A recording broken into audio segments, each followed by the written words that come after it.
इसमें कंफ्यूज वाला यही तो समझ ठीक नहीं है। अनुभूति और संशय, कंफ्यूज का मतलब संशय तो होता है ना। कुछ नया होता है ना, इनका ऐसा भाव है कुछ नया होता तो क्या हो गया। ले कंफ्यूज शब्द नहीं होता है, आश्चर्य, आश्चर्य होता है। कंफ्यूज नहीं, कंफ्यूज तो मतलब संशयात्मा विनश्यति, वो परमार्थ का प्रतीक नहीं होता। संशय परमार्थ की अनुभूति में थोड़ी होता है। अनुभूति में उसे आश्चर्य होता है, क्योंकि अभी तक वो देह भाव से संसार में विचरण कर रहा था। अब उसको जब दिव्यता का थोड़ा भी अनुभव होता है तो उसको सर्वाश्चर्य होता है। अरे, कहाँ मैं भूला हुआ था, ये तो हमारे हृदय में आनंद है। ये नाम के द्वारा, गुरु प्रदत्त मंत्र के द्वारा ये कैसा आनंद का अनुभव हो रहा है। तो आश्चर्य ही नहीं, वो सर्वाश्चर्य स्थिति को प्राप्त होता है। तो कोई इसमें आश्चर्य नहीं, क्योंकि भगवान नाम जप में, भगवान की आराधना में, भगवान की भक्ति में या ज्ञान मार्ग में सब परमानंद स्वरूप उस आत्म तत्व का ही बोध, आत्म तत्व का ही ज्ञान उस आत्मानंद का है। ये जो शरीरानंद विषयानंद भोगों में है, तो ये दुर्गति का कारण है।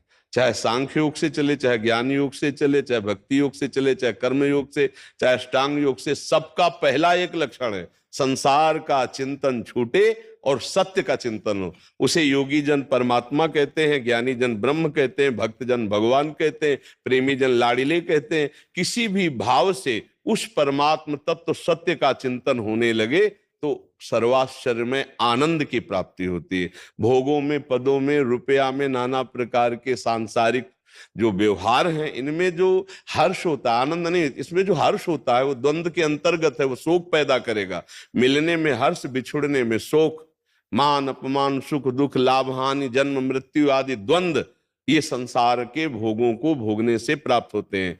वो धन्य हैं जो अपनी चित्त वृत्ति को भोगों में ना फंसा करके भगवान में लगाए हुए हैं और शरीर से धर्म पूर्वक भोगों का सेवन कर रहे हैं, लेकिन चित्त वृत्ति भोगों में नहीं है, चित्त वृत्ति भगवान में है।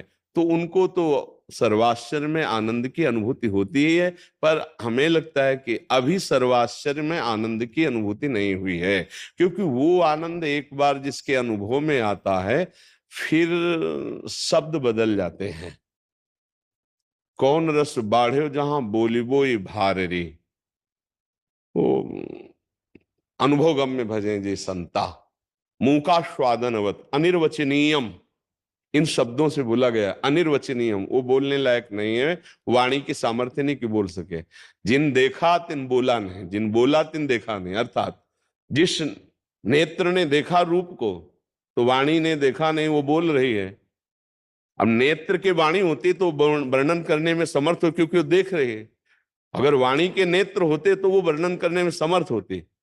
तो जो यहां अनुभव हो रहा है वो ये बोल ही नहीं सकती है।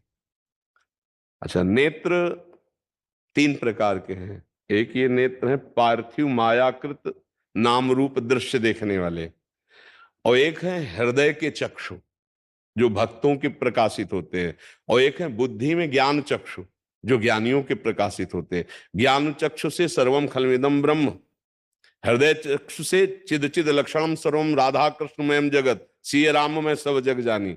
चर्म चक्षुओं से मैं और तू और मेरा और तेरा, स्त्री और पुरुष, दूषित और निर्दूषित, ये द्वंद्व दिखाई देते हैं। पहले हृदय के चक्षु खुले या ज्ञान चक्षु खुले तो वो अनुभूतियां स्थायी मानी जाती हैं।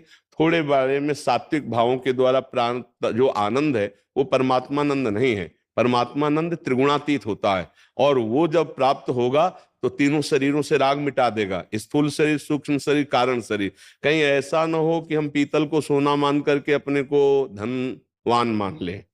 जौहरी के सामने जाओगे तो पीतल ही का दाम होगा, सोने का नहीं। पीतल सोने जैसा भ्रम पैदा कर सकता है। ऐसे ही विषयानंद भी सब अनुकूल, प्रणाम नमस्कार, रुपया पैसा सब, तो वो अनुभूति मिथ्या है।